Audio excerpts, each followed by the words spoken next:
স্বাগতম তোমাদের প্রিয় চ্যানেল অধ্যয়ন। শুরু করার আগে বইটি খুলে রাখুন আর আমার সাথে পড়তে থাকুন। আমাদের এই ছোট্ট চ্যানেলটি সাবস্ক্রাইব করতে ভুলবেন না। চলুন শুরু করি। Transfer of funds. Thus, the company's accounts now showed territorial revenue, i.e., land revenue collected, alongside commercial revenue, i.e., profits of business.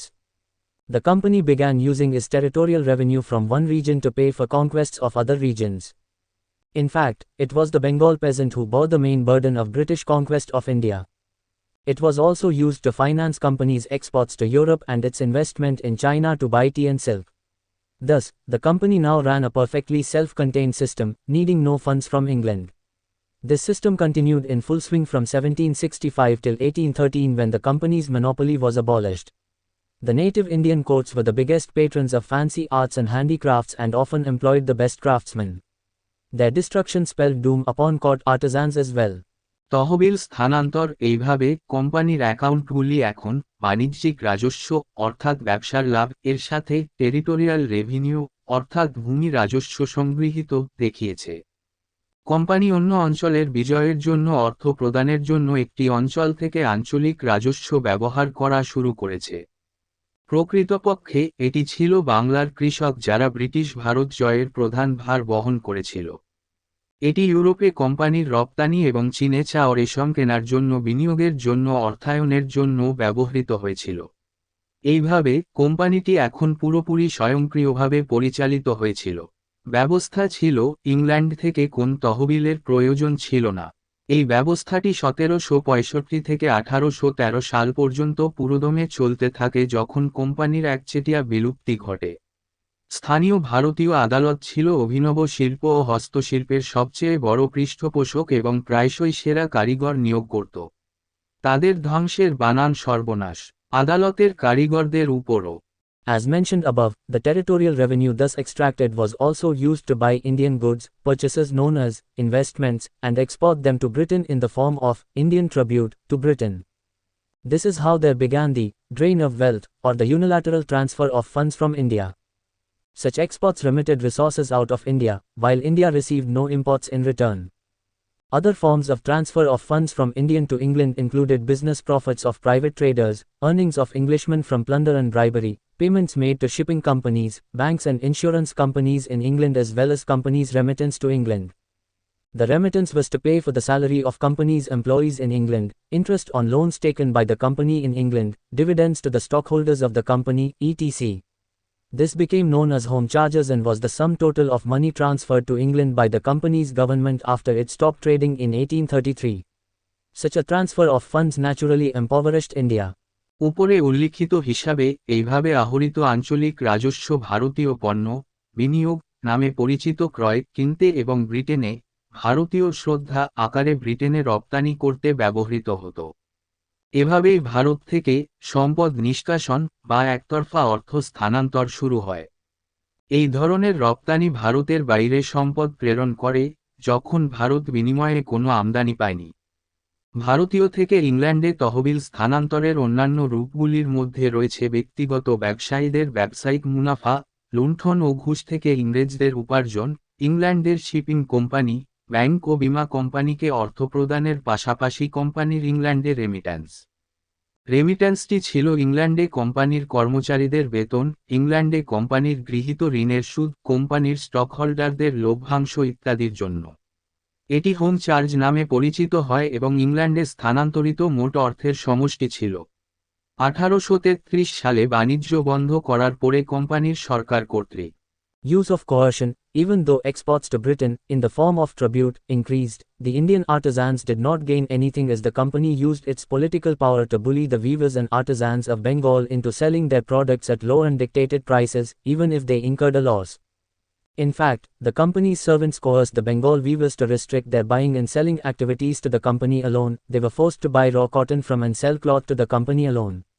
In this way, the Indian weaver lost both ways, as buyer as well as seller, and a large number of them felt compelled to abandon their ancestral professions. জবরদস্তির ব্যবহার যদিও ব্রিটেনে রপ্তানি শ্রদ্ধাঞ্জলি আকারে বেড়েছে, তবুও ভারতীয় কারিগররা কিছুই লাভ করতে পারেনি, কারণ কোম্পানিটি তার রাজনৈতিক ক্ষমতা ব্যবহার করে বাংলার তাঁতি ও কারিগরদের তাদের পণ্য কম নির্ধারিত মূল্যে বিক্রি করতে ধমক দিয়েছিল, এমনকি যদি তারা ক্ষতির সম্মুখীন হয়। প্রকৃতপক্ষে কোম্পানির ভৃত্যরা বাংলার তাঁতিদের তাদের ক্রয় বিক্রয় কার্যক্রমকে শুধুমাত্র কোম্পানির মধ্যে সীমাবদ্ধ রাখতে বাধ্য করেছিল, তারা শুধুমাত্র কোম্পানির কাছ থেকে কাঁচা তুলা কিনতে এবং কাপড় বিক্রি করতে বাধ্য হয়েছিল। এইভাবে ভারতীয় তাঁতিরা ক্রেতা এবং বিক্রেতা উভয় উপায়ই হারিয়েছে এবং তাদের একটি বড় সংখ্যক তাদের পৈতৃক পেশা ত্যাগ করতে বাধ্য হয়েছে। Khadbandi system, the weavers were even bullied and harassed by the factors, through the agency of the Gomasters, agents of the East India Company, to accept advance to produce cloth and then sell their products below market price to the company. In the 1780s, this practice became systematized and came to be known as the Khadbandi system. The artisans were indentured to sell exclusively to the company under regulations passed by the Bengal government. By the regulation of 1789, they were even forced to pay a penalty of 35% on the advance taken if they defaulted in supplying the goods. In this way, the company virtually reduced the weavers to the status of indentured or bonded laborers, by the denial of free access to the market, by the use of coercion and by discriminatory laws passed by the company's government. Similar coercion was used in the production of indigo under the Rayoti system, and to a lesser degree in the production of opium. হটবন্দি ব্যবস্থা তাঁতিরা এমনকি গোমস্তাদের east India কোম্পানির এজেন্সির মাধ্যমে কাপড় উৎপাদনের জন্য অগ্রিম গ্রহণ করে এবং তারপর কোম্পানির কাছে বাজার মূল্যের কম দামে তাদের পণ্য বিক্রি করার জন্য বিভিন্ন কারণ দ্বারা তাঁতিদের হয়রানি করা হতো।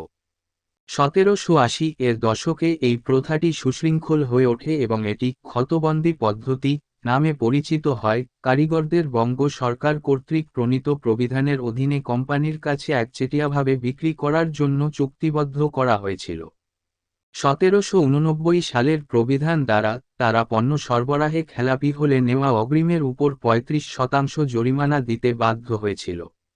এইভাবে কোম্পানি কার্যত তাঁতিদেরকে ইন্ডেন্টার্ড বা বন্ডেড শ্রমিকের মর্যাদায় কমিয়ে দেয়, বাজারে অবাধ প্রবেশাধিকার অস্বীকার করে, জবরদস্তি ব্যবহার করে এবং কোম্পানির সরকার কর্তৃক পাশকৃত বৈষম্যমূলক আইন দ্বারা।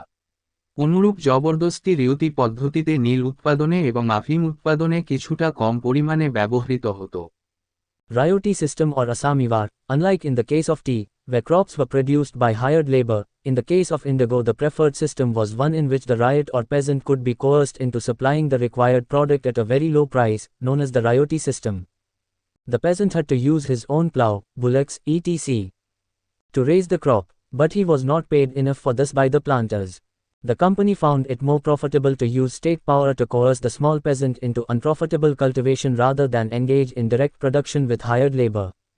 In this way, the company's commercial production fastened itself on the existing structure of small peasant production and impoverished it. Such unprofitable cultivation owing to the exacting regime of the tax collector and the planter checked the growth of a market in land as well, since no one wanted to buy it. Vast stretches of land fell out of cultivation and famine stared the people of India on their face. রিয়তি পদ্ধতি বা আসামিওয়ার চায়ের ক্ষেত্রে ভিন্ন, যেখানে ভাড়াটে শ্রম দিয়ে ফসল উৎপাদিত হতো। নীলের ক্ষেত্রে পছন্দের ব্যবস্থা ছিল এমন একটি যেখানে রায়ত বা কৃষককে খুব কম দামে প্রয়োজনীয় পণ্য সরবরাহ করতে বাধ্য করা যেতে পারে, রিয়তি পদ্ধতি নামে পরিচিত। কৃষককে ফসল তোলার জন্য নিজের লাঙ্গল, বলদ ইত্যাদি ব্যবহার করতে হতো, কিন্তু আবাদকারীরা এর জন্য তাকে যথেষ্ট অর্থ প্রদান করেননি। কোম্পানিটি ভাড়া শ্রম দিয়ে সরাসরি উৎপাদনে নিয়োজিত না হয়ে ক্ষুদ্র কৃষককে অলাভজনক চাষে বাধ্য করার জন্য রাষ্ট্রীয় ক্ষমতা ব্যবহার করা আরও লাভজনক বলে মনে করেছিল। এইভাবে কোম্পানির বাণিজ্যিক উৎপাদন ক্ষুদ্র কৃষক উৎপাদনের বিদ্যমান কাঠামোর উপর নিজেকে আবদ্ধ করে এবং দরিদ্র করে তোলে। কর আদায়কারী এবং রোপণকারীর কঠোর শাসনের কারণে এই ধরনের অলাভজনক চাষ জমিতে একটি বাজারের বৃদ্ধিও পরীক্ষা করে, যেহেতু কেউ এটি কিনতে চায় না। বিস্তীর্ণ জমি চাষাবাদ থেকে ছিটকে পড়ে এবং দুর্ভিক্ষ ভারতবাসীকে তাদের মুখের দিকে তাকায়। Domination of markets and producers. By 1770s and 1780s, through the use of coercion and state power, the company and its servants who were engaged in private trade had developed a collective monopoly in respect of certain commodities, particularly cotton cloth in Bengal. The company also established its monopoly by eliminating rivals. Indian as well as foreign merchants were prohibited from offering higher prices to the Bengal handicraftsmen or buying commodities directly from the producers.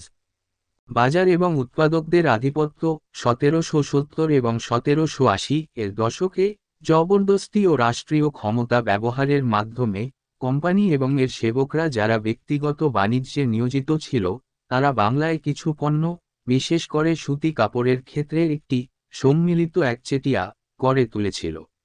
প্রতিদ্বন্দ্বীদের নির্মূল করে কোম্পানিটি তার একচেটিয়া আধিপত্য ও প্রতিষ্ঠা করে ভারতীয় এবং সেই সাথে বিদেশি বণিকদের বাংলার হস্ত কারিগরদের বেশি দাম দেওয়া বা সরাসরি উৎপাদকদের কাছ থেকে পণ্য ক্রয় করা নিষিদ্ধ ছিল।